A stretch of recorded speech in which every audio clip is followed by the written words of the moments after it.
Hello students, class 8 lesson 7 पौधे एवं जंतुओं का संरक्षण। हमें पता है कि किस प्रकार से हमारे चारों आसपास जो विभिन्न प्रकार के पेड़ पौधे, जलवायु, वातावरण, जीव जंतु, पेड़ पौधे होते हैं, उनके सबके अंदर विभिन्न प्रकार की विशेषताएं, विभिन्नताएं पाई जाती है। चाहे वो उनकी संस्कृति में हो, वेशभूषा में हो, खान पान में हो, सभी क्या होते हैं, अलग अलग प्रकार के होते हैं। अर्थात हम क्या कह सकते हैं, इसे हम जैव विविधता कहते हैं। जैसे कि किसी क्षेत्र में विशेष में पाए जाने वाली विभिन्न पेड़ पौधे और जीव जंतुओं की जो अलग अलग प्रजातियां पाई जाती हैं, वो उस क्षेत्र की क्या कहलाती है, जैव विविधता। और विभिन्न प्रकार की जैव विविधता जो वर्तमान में है, वो क्या हो रही है, मनुष्य के क्रियाकलापों के कारण क्या हो रही है, धीरे धीरे नष्ट हो रही है, जिसे हम जैव विविधता क्षरण के रूप में जानते हैं। अब ये जो जैव विविधता है, इन चीज़ों को देखने के लिए हम क्या कर सकते हैं, हम किसी भी राष्ट्रीय उद्यान, वन जंतु अभ्यारण्य या जैव मंडल इत्यादि के अंदर जाकर हम इन विभिन्नताओं को आसानी से देख सकते हैं। जैसे कि आपके साथी गए थे, जैसे भरतपुर अभ्यारण्य में गए, कांजीरंगा राष्ट्रीय उद्यान। आप किसी भी राष्ट्रीय उद्यान में, अगर जैसे आप उदयपुर में रहते हैं तो आप सज्जनगढ़ उद्यान के अंदर भी जाकर आप विभिन्न प्रकार के जीव जंतुओं को और पेड़ पौधों को देख सकते हैं। तो इसी प्रकार से ये कारण आ रहा है कि जो ये संरक्षित क्षेत्र हैं, इनको बनाने की ज़रूरत क्या है। अगर इन्हें हम नहीं बनाएं तो क्या फ़र्क पड़ता है। तो इनको बनाने की सबसे महत्वपूर्ण ज़रूरत ये है कि क्योंकि जो जैव विविधता है वो नष्ट हो रही है। लगभग अगर पिछले हम 200 वर्षों की बात करें तो जो जीव जंतु, पेड़ पौधे और इनकी अनेक प्रजातियां क्या हो गई है, विलुप्त हो गई है या विलुप्त होने के कगार पर हैं। पृथ्वी पर जो जीव जंतु, पेड़ पौधे हैं, इनका अस्तित्व बनाए रखने के लिए हमें पता है कि उनके बीच में आपस में अंतर क्रिया या जो आपस में आत्मनिर्भरता है वो होती है, और उसको बचाने के लिए हमें बहुत ज़्यादा आवश्यकता है। सजीवों के अस्तित्व के लिए जैव विविधता बहुत ही ज़रूरी है, और इसीलिए जो जैव विविधता हैं वो हमारी आज की पर्यावरण की महत्वपूर्ण समस्या हैं। और अगर हम ये कहें तो जो ये जैव विविधता नष्ट हो रही है, उसका मुख्य कारण क्या है, वनोन्मूलन।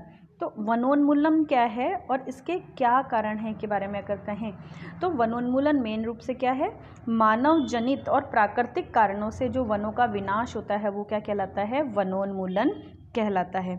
हमारे पृथ्वी पर हमें पता है कि विभिन्न प्रकार के पौधे और जीव जंतु पाए जाते हैं जो कि मानव के अस्तित्व एवं भली प्रकार से रहने के लिए आवश्यक होते हैं। और इन्हीं जीवों के अस्तित्व के लिए वनोन्मूलन यानी पेड़ों की कटाई, जंगलों का जो कटाव है वो क्या है, एक बहुत बड़ा खतरा हो गया है। वनोन्मूलन का अर्थ क्या है, वनों को समाप्त करने पर जो भूमि पर अन्य कार्यों का उपयोग करने के लिए वृक्षों के जो कटाई की जाती है वो, जैसे कि वनोन्मूलन के लिए हम क्या करते हैं, ईंधन, फर्नीचर, निर्माण कार्यों के लिए कागज, लकड़ी की आकर्षक और सजावटी वस्तुओं के लिए, जहाज आदि बनाने के लिए हमें लकड़ी की आवश्यकता होती है। और इन कार्यों के लिए हम क्या करते हैं, वनों की अंधाधुंध कटाई और अनियंत्रित कटाई करते हैं, जिससे कि वनोन्मूलन होता है। फिर पशुओं द्वारा वनों की अत्यधिक चराई से भी वनोन्मूलन होता है। और एक कारण देखें तो अपन तेजी से जो बढ़ती हुई जनसंख्या है और जो शहरीकरण है, यह भी वनों के विनाश का एक महत्वपूर्ण कारण है। बढ़ती हुई जनसंख्या के कारण उनके लिए जो खाद्य आपूर्ति करनी होती है, उसके लिए हम क्या करते हैं, वनों की कटाई करके कृषि क्षेत्र को बढ़ाते हैं, यानी हमारी खेती के लिए जगह को बढ़ाते हैं। इसके अलावा सड़क, रेलवे, पाइपलाइन, बांध, भवन, फैक्ट्रियां आदि बनाने के लिए भी हम क्या करते हैं, वनों की कटाई करते हैं। और कई बार दावानल यानी जो जंगलों के अंदर आग लग जाती है, उससे या भीषण सूखे से भी वनोन्मूलन हो जाते हैं। और ये क्या है, प्राकृतिक कारण। इससे पहले के सब क्या थे, मानव जनित कारण थे, लेकिन दावानल और सूखा क्या है, प्राकृतिक कारण है, जिससे कि वनोन्मूलन होता है। इसी के साथ साथ एक और कारण होता है, जैसे जानवरों और पक्षियों का जो शिकार होता है। कई जानवरों को हम उनके दांत, मांस, खाल, सींग, हड्डियों आदि के लिए हम उनका शिकार करते हैं। और इस अंधाधुंध शिकार के कारण ही देश में जानवरों और पक्षियों की अनेक प्रजातियां विलुप्त भी हो जाती है। ये भी एक वनोन्मूलन का ही मुख्य कारण हैं। अब अगर हम देखें तो जो ये वनोन्मूलन हुआ, इस वनोन्मूलन के दुष्प्रभाव क्या होते हैं, उसके क्या परिणाम होते हैं। अगर हम इसके परिणामों के बारे में बात करें तो हमें पता है कि जो वनोन्मूलन होता है उससे पृथ्वी पर ताप बढ़ता है। पृथ्वी पर ताप और प्रदूषण के मात्रा के अंदर लगातार वृद्धि होती है। हमें पता है कि इसी के साथ साथ वनोन्मूलन के कारण पेड़ पौधों की जो जड़ें होती हैं वो हमें पता है क्या करती है, मिट्टी को बांध के रखती है।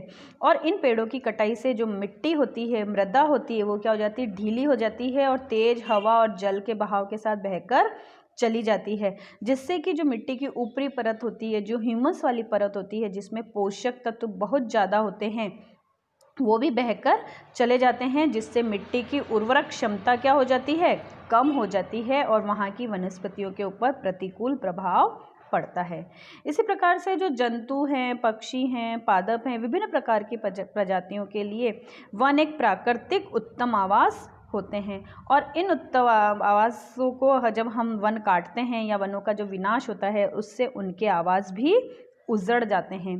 फिर हमें पता है कि जो पेड़ पौधे होते हैं वो प्रकाश संश्लेषण की प्रक्रिया जब करते हैं तो वो कार्बन डाइऑक्साइड ग्रहण करते हैं और ऑक्सीजन गैस बाहर निकालते हैं। लेकिन वनों के विनाश से वायुमंडल में गैसों का संतुलन लगातार बिगड़ रहा है और इस संतुलन के बिगड़ने से जो वायुमंडल में कार्बन डाइऑक्साइड की मात्रा है वो बढ़ रही है और इस कार्बन डाइऑक्साइड की मात्रा के बढ़ने से क्या हो रहा है, जो विश्व का ताप है वो लगातार बढ़ रहा है, जिससे भूमंडल का यानी हमारी पृथ्वी का जो तापक्रम हो रहा है उसकी वृद्धि हो रही है, जिसे कि हम ग्लोबल वार्मिंग या वैश्विक उष्णन या विश्व उष्णन के नाम से भी जानते हैं।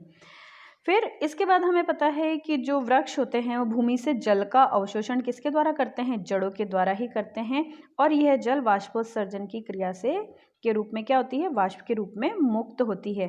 और इससे वनों की जो कटाई होती है उससे वायुमंडल में जल वाष्प की मात्रा क्या होती है, निरंतर कट जाती है, क्योंकि जब वृक्ष ही कट जाएंगे तो वाष्पोत्सर्जन कौन करेगा, और जब वाष्पोत्सर्जन नहीं होता तो उसके कारण क्या होता है, वाष्प नहीं बनती है, यानी वर्षा में निरंतर कमी आ जाती है।